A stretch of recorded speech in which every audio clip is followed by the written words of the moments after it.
What's going on, guys? I'm back with another one. I got a brand new documentary review for you. Yes, I do. Because yesterday, I finished watching a documentary called Not For Resale, a video game store documentary. And what this pretty much is about is the sad decline of our video game stores, retail stores, like GameStop and millions of nameless others. GameStop is just the top notch. Some have been shut down. Some are depleting in sales because basically no one wants to buy physical copies of games anymore. These kids have gotten to just downloading it. They don't want to get up off the couch, hop in their car, ride to the store.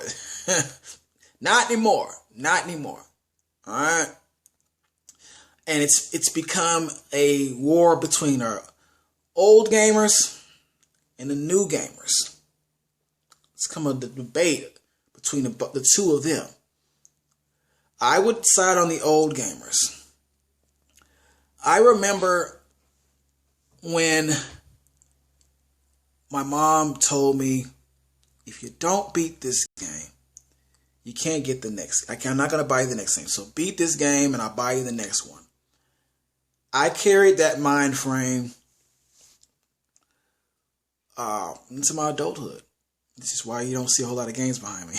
Yeah, it's what it is.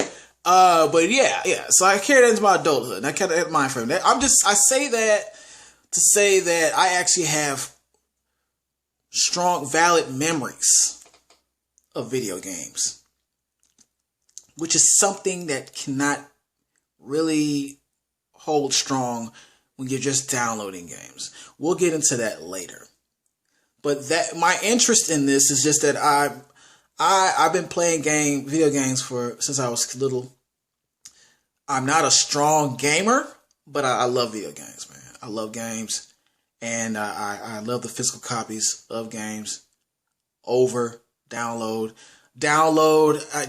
I can't get into it. I have downloaded some games against my will. All right. I don't like the fact that you have to buy more space just to download something or overwrite one of your old games. It's a hassle. In my opinion, it's a strong hassle. So let's get into these fun facts. My first two fun facts are pretty much going to be different from the usual. There's going to be the company's side of downloading, and there's going to be the consumers, or should I say the old heads, opinion on downloading. Fun fact number one, fun fact number two. All right. So, fun fact number one. On the documentary, one of the CEOs of the company mentioned that the reason that it's so easy to just go along with downloading games is that it cut down on costs. It cuts down on manufacturing. It cuts down on the cases being made. It cuts down on the discs being made, the artwork, the distribution. All right, the holders negotiations, the platform, all that. It just cuts down on the cost of all that, and it makes it easier for them to put out more games at a faster rate. Just like movies and music, all the same thing. That's their side of the story, which just tells me that you're cutting out our quality of the game so that you can make more money, or you don't have to put that much money into your product, which is kind of sucky. It sucks. That sucks. All right, that sucks. All right, remember that. Fact number two. Now let's get to my group. Let's get to what we think. Us old heads, what we think. Let me tell you something, man. And somebody put this ever so eloquently in the documentary. When you download a game or anything, when you download a game though, that's the subject, that's the topic, right? When you download a video game, you really don't own it. You don't own it. Because you know what? Anytime PlayStation or Nintendo Switch, PS5, whatever, Xbox, anytime they decide they want to shut down their company, guess what's going to happen to that game, that download you own? That download you own, guess what's going to happen to it? It's gone. It goes with them. You don't have it anymore. You don't have it anymore. And don't think that it's not possible, that I'm just speaking crazy talk, because there are systems have obviously shut down or stopped selling, and they went on to another system or just upgraded to some other system, and you have to hold on to your system. But that's a physical copy though. We're talking about downloading. What are you gonna do? What if they just cut it off? It's it. That's it. That's it.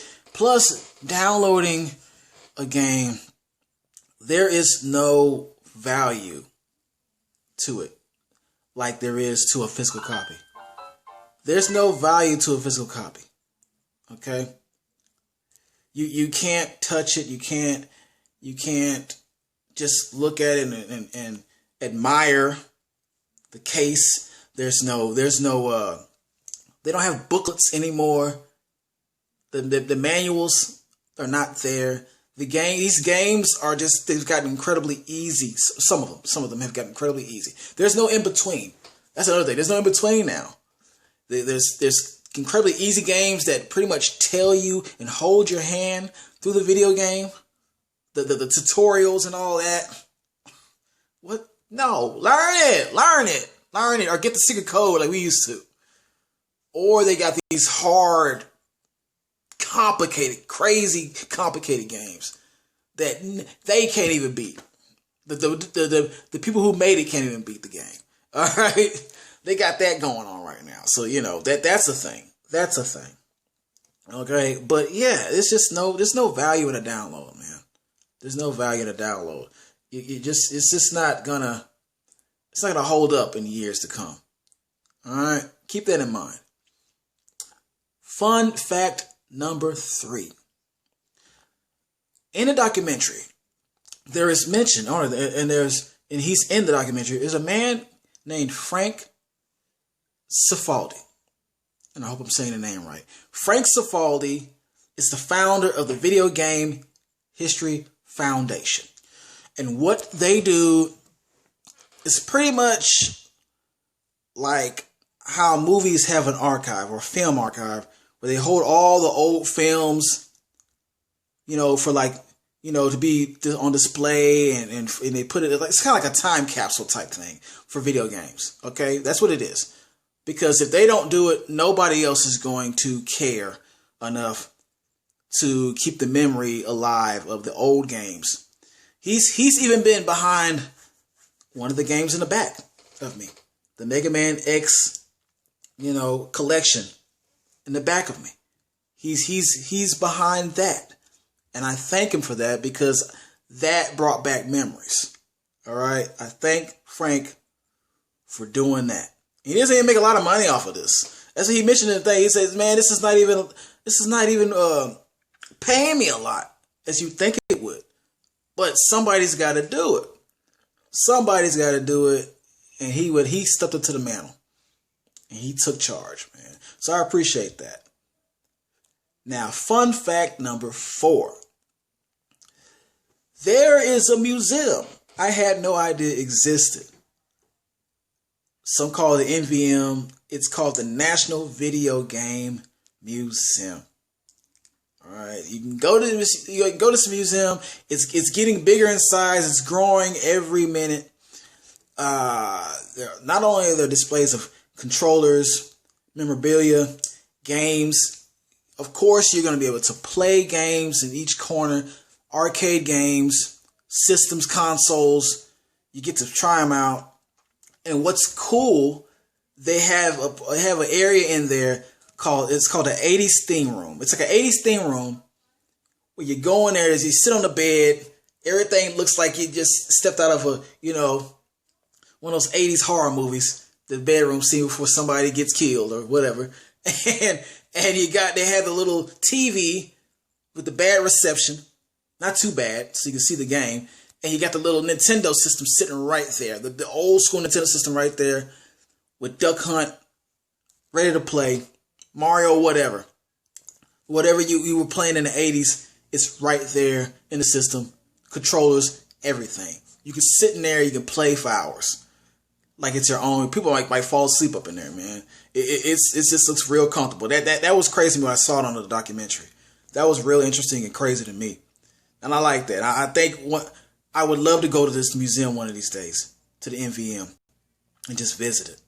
So I think I've heard of it one time, but I'm not sure if that was the exact one that they were, speaking of. But this is very interesting to me, and I love it. I love that. All right. Now, let's get to that corner, that lost corner. I think that one thing they could have, touched upon was when you go to these stores, these video game stores, how hard it is to trade, how hard it is to trade games in for money. It's really hard. They showed one scene in here where a dude negotiated his price. He didn't really negotiate. He just said, okay, I know I want this for these games, but I know how y'all do, and I understand that y'all want something out of it as well, so I'll go for this price. And the dude just says, okay, yeah, deal. There was really no negotiation. The guy didn't even say anything. He didn't even say anything. He just took his asking price. He took it. That's bull crap. That's bull crap. Anytime I've been in a video game store or heard the stories, it's hell trying to negotiate to get a good price off the games you're trading in. It's hell, man. It's hell. I've never seen a deal go like that. So that was a little odd to me that they only showed that. They should have dove a little deeper into that aspect of video game stores. But they didn't. And that's okay. That's all right. So my conclusion with this documentary is this. Pretty much the way things are going, it looks like downloading is winning. Downloading is winning in this game industry. A lot of these stores will not be around in years to come. GameStop might cease to exist, and I don't want to put that mojo on them. I don't, but that's the way it's things are looking, man. We got to get these kids back into the old nostalgia. There are some kids who like the old games, but they don't care about the way the games were distributed back in the days. They rather just download some old Mario. They rather download, so they don't have to get up and go get it. All right, that's crazy. That's just crazy. But that's what's going on. It looks like we're losing the war, man. So hold on to your old stuff as strong as you can. Keep it in your memories. Never forget, man. Never forget the old Nintendo, the Atari. The Atari. Remember that? Don't forget that, man. Like, share, subscribe, and I'm out.